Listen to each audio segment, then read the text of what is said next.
Voyons comment obtenir le tableau de valeur d'une suite lorsqu'elle est définie par une relation de récurrence.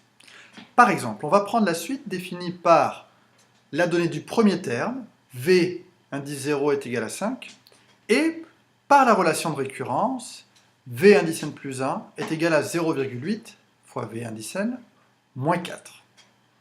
Cette suite elle est définie par une relation de récurrence parce que pour calculer chaque terme, je suis obligé de le calculer de proche en proche. À partir du terme de rang 0, v indice 0, je peux calculer le suivant, v indice 1. Et ensuite, à partir de v indice 1, je peux calculer le terme v indice 2. Je ne peux pas directement calculer v indice 1000, par exemple. Bon, pour cette suite, voyons comment on obtient le tableau de valeur à la calculatrice.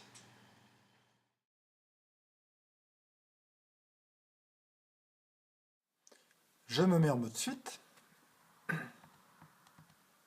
Donc pas fonction, mais suite. Je vais rentrer ma suite. Alors, j'efface tout ça.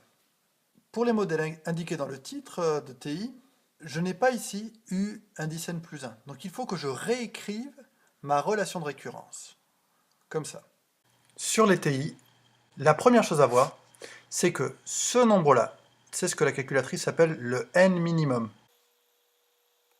Donc, cette formule devient, parce qu'on va rentrer cette suite pour la suite U. La deuxième chose à voir, c'est que sur ces calculatrices, on n'a pas une formule qui commence comme ça. Ce qu'on a, c'est une formule qui commence comme ça, sur notre écran. C'est-à-dire qu'il va falloir traduire cette formule où le suivant est ici et le terme précédent est ici. C'est plus facile si on le dit d'abord en français. Le suivant, c'est 0,8 fois le précédent, moins 4. Si le suivant, c'est Vn plus 1, le précédent, c'est Vn.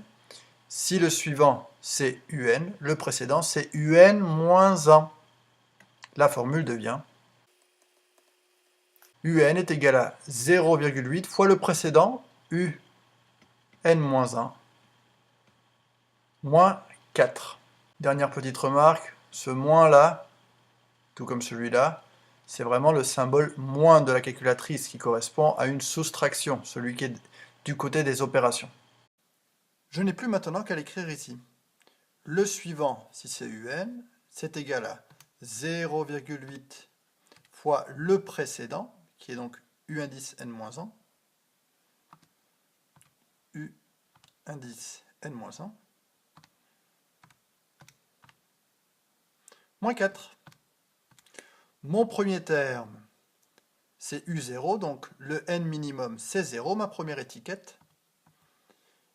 Et on a vu que c'est égal à 5, d'après l'énoncé. Je n'ai plus qu'à définir mon tableau. Je le débute à 0, et le pas, pour les suites, c'est toujours 1. Je me mets en automatique. Je n'ai plus qu'à voir mon tableau.